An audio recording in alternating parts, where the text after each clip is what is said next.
Sina Rasulullah Muhammad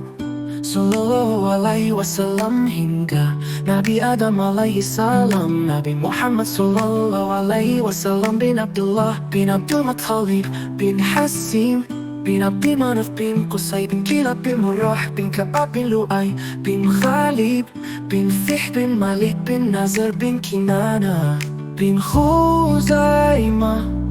bin Muzrika bin Ilyas bin Mujar bin Nizar bin Ma'ad